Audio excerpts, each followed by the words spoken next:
오늘 우리에게 주신 하나님의 말씀은 신약성경 빌립보서 3장 13절에서 14절까지의 말씀인데요. 말씀이 짧으니까 우리 두 구절을 한 목소리로 읽도록 하겠습니다. 같이 읽겠습니다. 시작! 형제 자매 여러분, 나는 아직 그것을 붙들었다고 생각하지 않습니다. 내가 하는 일은 오직 한 가지입니다.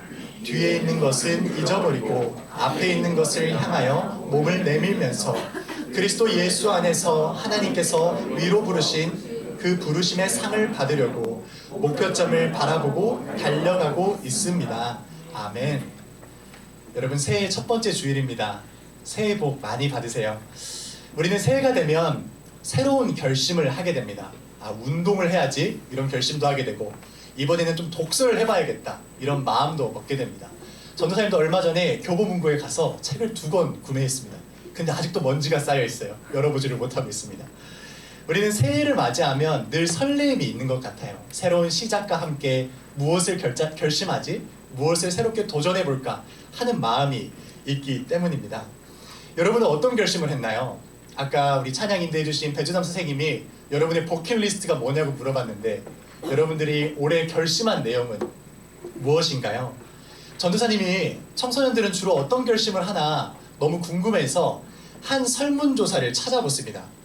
이 보건복지부에서 2024년에 조사한 결과인데 5위는 가장 많이 마음을 표한 거는 이성 친구 만들기였습니다. 올해에는 내가 반드시 남자친구를, 반드시 여자친구를 만들이라, 이런 각오를 한다는 거예요. 여러분 공감이 되나요? 우리 중1 친구들은 그런가? 이런 표정이고, 고등학교 친구들은 약간 끄덕이는 것 같고 그래요. 그런데 중3 친구들 이야기 들어보니까 전도사님 저 여중 여고 가서 글러먹었어요 이렇게 얘기하는 친구도 있더라고요. 어찌됐든 우리 새해에 이성 친구 만들기가 5위로 많았습니다. 그리고 4위는 친구랑 가족들과 좋은 관계를 좀 맺고 싶다, 이런 결심을 했다고 해요. 그동안은 내가 친구한테 좀 거친 말도 하고 괜히 센 척도 하고 그랬는데 이제는 조금 친하게 지내야지, 따뜻하게 지내야지, 이런 마음도 생기고, 또 그동안 부모님께 너무 예의 없이 굴었는데 올해는 부모님께 좀 다정하게, 부모님 진지는 잡수셨습니까? 이런 멘트로 다가가야지 하는 결심을 했다는 겁니다. 그리고 이어지는 3위는 진로를 결정해야겠다는 결심을 했다 해요. 내가 올해는 진짜 무엇을 해야 될지 좀 결정해야겠다. 내가 지금 고등학교 2학년이 되고 이제 3학년이 됐는데 올해는 내가 뭘 해야 될지 좀 결정할 때가 된 것 같다, 이런 마음을 가지면서 결심했다고 합니다. 2위는 무엇이었을까요? 성적 향상이었어요. 전도사님이 의외였어요. 이게 2위여서 굉장히 의외였습니다. 올해는 내가 공부 정말 열심히 해가지고 성적을 올려야지, 내가 올해는 실기 연습을 진짜 많이 해가지고 좋은 평가를 받아야지, 이런 결심을 했다는 거예요. 그러면 이쯤 되면 우리 궁금해지죠. 도대체 1위는 뭘까? 이성 친구도 아니고 좋은 관계도 아니고 진로도 아니고 성적도 아니고 뭘까? 너무 궁금했어요. 찾아보니까 다이어트였습니다. 올해는 다이어트를 해야겠다, 이거를 거의 30%에 가까운 친구들이 결심했다는 거예요. 전도사님은 약간 의구심을 가졌어요. 이거 보건복지부에 산 거여서 그런 건가? 약간 이런 퀘스천을 가졌는데, 어찌됐든 우리 친구들이 이런 결심들을 했다고 합니다. 여러분, 분명한 건 우리는 새해가 시작되면 이처럼 새로운 결심을 하게 됩니다. 그런데 여러분, 우리가 이런 계획을 세우면서 설레는 마음, 기대하는 마음도 있지만 우리 마음 한켠에는 불안한 마음도 있을 거예요. 왜냐면 작년이랑 올해가 똑같으면 어떡하지? 작년에 못났던 내 모습이 올해에도 유지돼 버리면 어떡하지? 이런 마음도 있고, 내가 진짜 변화할 수 있을까? 이런 두려운 마음도 있기 때문에 새해가 기대가 있지만 동시에 불안한 마음을 가진 친구들이 꽤 많다고 해요. 바로 이런 마음을 갖는 우리에게 오늘 우리가 함께 살펴본 말씀은 한 가지 교훈을 주고 있어요. 오늘 말씀을 기록한 이 바울이라는 사람은 감옥에서 오늘 말씀을 기록했다고 전해지고 있습니다. 하나님의 말씀을 전하다 옥중 생활을 하게 된 것이죠.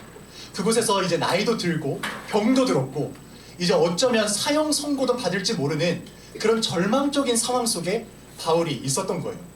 근데 바울은 이런 상황 속에서 조금은 어색한, 조금은 적절하지 않은 말을 해요. 나는 지금도 목표를 향해 달리고 있다. 지금 감옥에 있는 사람이 나는 지금도 목표를 향해 달리고 있다는 말을 합니다. 여러분, 깜빵 생활을 해본 친구 없을 거예요. 깜빵, 슬기로운 깜빵 생활 드라마도 있던데, 감옥이라는 곳은 절망적인 상황 그 자체예요. 그런 상황 속에서 어떻게 목표를 가지고 달려가겠다고 말을 할 수 있겠어요?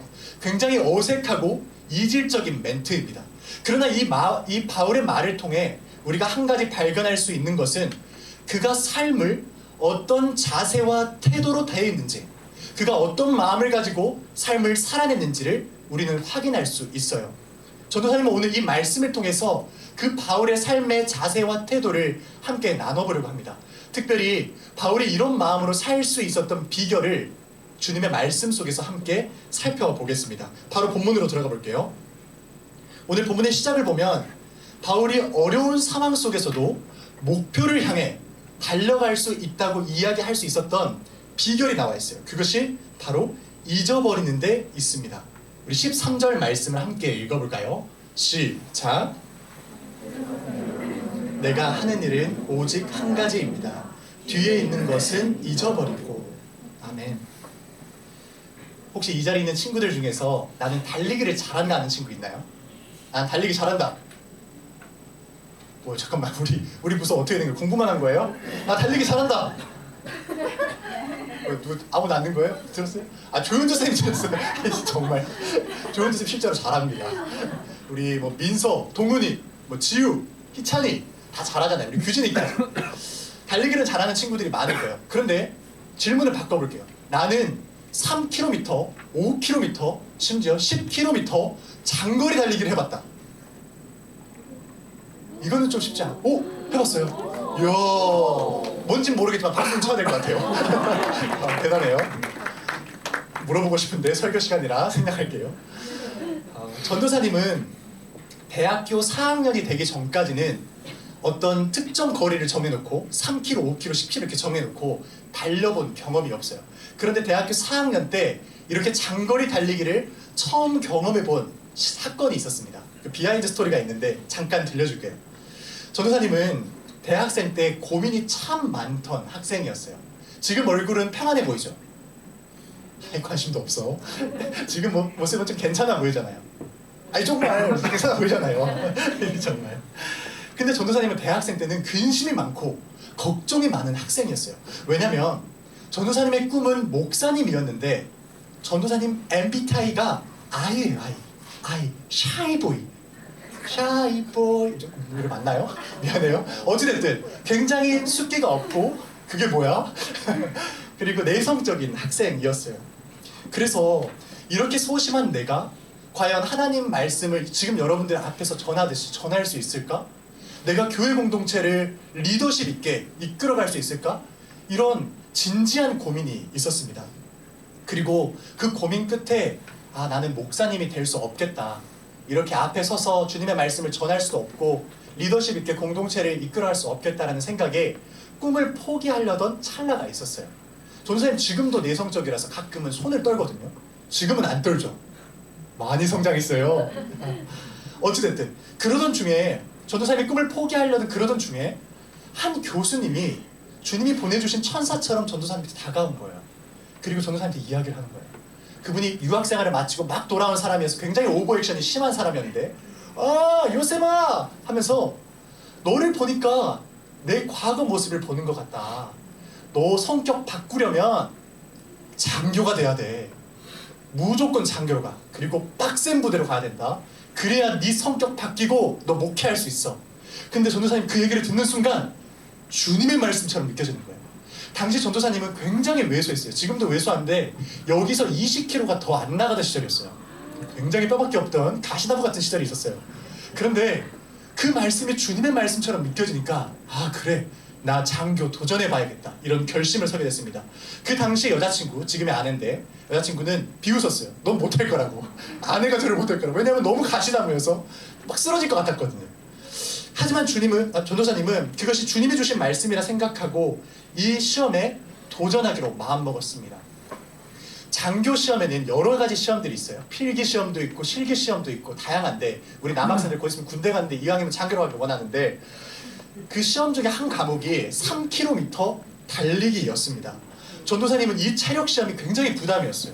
팔굽혀펴기 하고 막 윗몸 이렇게 하고 무게 치고 3대 몇백 막 이렇게 하고 3km 달리기 하는 이 모든 것들이 부담이었어요. 특히 3km 달리기는 한 번도 해본 적이 없기 때문에 굉장히 큰 어떤 마음의 무거움으로 다가오는 상황이었습니다. 하지만 이 마음 깊숙한 곳에 절박함이 있었기 때문에 꼭 합격하고 싶다는 마음이 있었기 때문에 정말 젖먹던 힘까지 힘을 다해서 3km를 뛰어본 경험이 있어요. 우리 친구들 뛰어봤다고 했는데 힘들어요, 안 힘들어요? 엄청 힘들죠. 전력 질주로 뛰어본 사람은 알 거예요. 그렇게 장거리를 달리기 하는 중에 뒤를 돌아본다? 이건 말도 안 되는 상황입니다. 뒤를 돌아보면 그 순간 무게중심이 흔들리고 그래서 넘어지거나 옆 사람을 밀게 돼서 실격 처리를 당할 수가 있어요. 그래서 우리가 경주를 진짜 진지하게 임하려면 오직 목표만 보고 달려갈 수 있어야 돼요. 이것이 장거리 달리기의 원칙입니다. 근데 바울이 말하는 원리를 보니 바로 이런 장거리 달리기의 원리를 알았던 것 같아요. 예수님을 믿는 우리도 그런 장거리를 달리는 경주자들처럼 그런 자세로 삶을 대해야 한다고 우리에게 가르치고 있어요. 우리가 새해를 맞이할 때, 삶을 대할 때 자꾸 뒤를 돌아보지 말라는 겁니다. 왜냐하면 우리가 뒤를 돌아보게 되면 빠지게 되는 두 가지 함정이 있기 때문이에요. 첫 번째 함정이 무엇이냐면 바로 실패입니다. 아, 내가 작년에 못했으니까 나 올해도 못할 거야. 아, 내가 작년에도 부모님을 실망시키고 나 스스로도 나에게 실망했는데 올해도 그렇게 될 것 같아. 이런 스스로에 대한 자책, 폄하, 비하 그런 마음이 생길 수 있다는 겁니다. 새해를 시작하는 우리가 자꾸 뒤를 돌아보면 그런 과거의 모습 때문에 우리가 함정에 빠질 수 있다는 거예요. 또 하나는 교만입니다. 이거는 완전 반대되는 케이스예요. 작년 한 해를 돌이켜보니까 내 모습이 너무 나이스한 거예요. 나 너무 잘 살았는데? 나 너무 괜찮은데? 내 힘으로 인생 살아낼 수 있을 것 같은데? 나 너무 멋지잖아. 이런 마음이 드는 거예요. 근데 문제는 이런 마음이 들면 그 마음 가운데 하나님을 찾는 마음이 사라지기 시작해요. 주님의 도움이 없이도 나는 이 인생을 내 힘으로 감당할 수 있다는 교만한 마음이 싹트기 시작합니다. 그래서 바울은 이런 두 가지 함정에 빠지지 않기 위해 우리가 인생의 달리기를 할 때 뒤를 돌아보지 말라고 강조한 것입니다. 그리고 이어서 이렇게 말해요. 그렇게 우리가 뒤를 보지 않고 이제 목표만 바라보면서 앞만 봤다면 지금부터는 몸을 내밀면서 달려가라고 말합니다. 13절 말씀을 자세히 봐보세요. 몸을 내밀면서 앞에 있는 것을 향하여 몸을 내밀면서 달리라고 말씀하고 있잖아요. 그러니까 한마디로 대충 달리는 게 아니라 내 목표점을 향해서 최선을 다해서 전력 질주로 달리라고 말하고 있는 것입니다. 왜냐하면 진짜 목적지에 도달하고 싶은 사람은, 그 간절함이 있는 사람은 이런 자세로, 이런 최상의 자세로 경주에 임할 수밖에 없기 때문이에요. 그런데 여러분, 우리가 여기서 잠깐 멈추어 서서 한 가지 생각해 봐야 될 것이 있습니다. 잠깐 멈춰서 한 가지 질문을 던져봐야 돼요. 우리가 뒤도 돌아보지 않고 또 최상의 자세를 취하기에 몸을 앞으로 내밀면서 달리는 그 목적지가 어디냐는 겁니다. 아마 지금까지 설교를 듣다 보면 이렇게 오해하는 친구들이 있을 거예요. 새해에는 내가 성적 향상을 위해서 뒤도 돌아보지 않고 달리라는 말씀이구나. 새해에는 내가 결심한 목표를 달성하기 위해서 최상의 자세로, 그런 모습으로 적극적으로 살라는 말씀을 전하고 있구나. 이렇게 오해하는 친구들이 있을지 모르겠어요. 하지만 여러분, 오늘 말씀은 그런 말씀이 아닙니다. 우리가 뒤도 돌아보지 않고 몸을 앞으로 내밀면서 달리는데 그 목적지가 잘못됐다면 그 달리기는 아무런 의미가 없는 달리기이기 때문이에요. 생각해봐요. 전도사님이 장교 시험을 보는데 3km 달리기를 보는데 결승 지점이 저기예요. 근데 전도사님이 여기를 보면서 이야, 나 1등이다 하고 들어갔어요. 실제로 1등을 했어요. 3km 뛰어가지고. 그러면 합격인가요? 아니죠. 실격이죠. 아무리 전도사님이 제일 빠른 속도로 들어갔다 하고 온몸에 땀을 흘렸다 하더라도 목적지가 잘못됐으면 전도사님이 실격 처리됐을 거예요. 의미 없는 인생이 돼버리는 겁니다. 우리 인생도 마찬가지예요. 세상은 우리에게 자꾸만 잘못된 목적지를 제시해요. 이곳에 가야 너희가 진정한 합격선에 이룰 수 있어. 이곳에 가야 참된 인생을 살 수 있어. 이런 인생이 진짜 가치 있는 인생이야 라고 우리를 속입니다. 구체적으로 좋은 대학만 가면 괜찮아. 성공이야. 돈만 많이 벌면 괜찮아. 멋진 인생이야. 거기를 너희들의 최종 목적지로 삼고 살아야 돼. 이런 말을 전해요. 물론 전도사님은 여러분들이 진짜 좋은 대학 갔으면 좋겠어요. 작년에 고등학교 3학년 우리 형 누나들 시험 본다고 했을 때 전도사님이 시작하는 시간부터 마치는 시간까지 1교시, 2교시, 3교시, 4교시에 똑같이 기도했어요. 정말 좋은 데 가기를 원했던 마음이 있었던 거예요. 그리고 여러분들이 나중에 언젠가 사회인이 돼서 많은 돈을 벌기를 바라는 마음도 있어요. 하지만 여러분, 그런 좋은 대학, 돈을 많이 버는 성공, 그것이 여러분들의 최종 목적지가 되기를 바라지는 않아요. 왜냐면 여러분 잘 들어봐요. 우리가 그런 것들을 내 인생의 최종 목적지로 향해서 살아가는 인생을 살다 보면 한 가지를 놓치게 되기 때문이에요. 그것이 무엇인 줄 알아요? 바로 예수님입니다. 우리가 대학이 내 인생의 전부인 것처럼, 돈 많이 버는 게 내 인생의 전부인 것처럼 그것만 바라보면서 전력 질주를 하면 여러분들은 반드시 예수님을 놓치게 되어 있어요.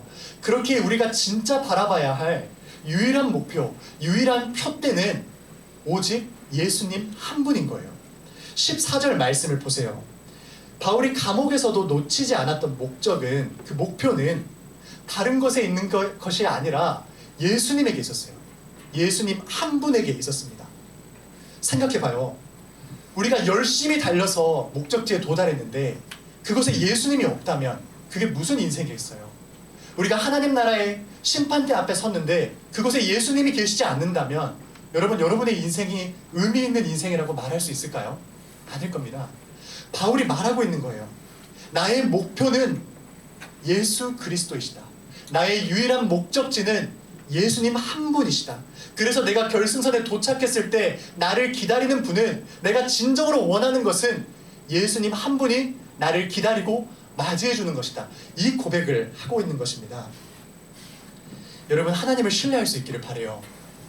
우리가 우리의 인생의 목표를 예수님을 두지 않고 돈을 바라보고 그리고 대학을 바라보고 여러분이 원하는 어떤 명예와 성공을 바라본다고 해서 성공한 인생이 아닙니다. 오히려 그 반대예요. 여러분이 예수님을 바라볼 때 여러분들의 인생은 진짜 의미 있는 인생을 살아갈 수 있습니다. 세상은 여러분들이 예수님을 바라볼 때 끊임없이 망할 거라고 이야기하겠지만 하나님은 여러분을 그렇게 쉽게 포기하지 않을 거예요. 전도사님이 얼마 전에 한 선생님을 만났는데 선생님이 그런 얘기를 하는 거예요. 내 자녀는 하나님의 쓰임새에 맞게끔 사용됐으면 좋겠다. 그 말씀 하시는 거예요. 정말 좋은 아버지라고 생각했습니다. 여러분 인생이 여러분들 계획대로 되지 않습니다. 그리고 여러분들 계획처럼 된다고 하더라도 그것이 성공한 인생이 아니에요. 진짜 가치 있는 인생, 진짜 의미 있는 인생은 하나님의 쓰임새대로 세워지고 사용되는 인생이에요.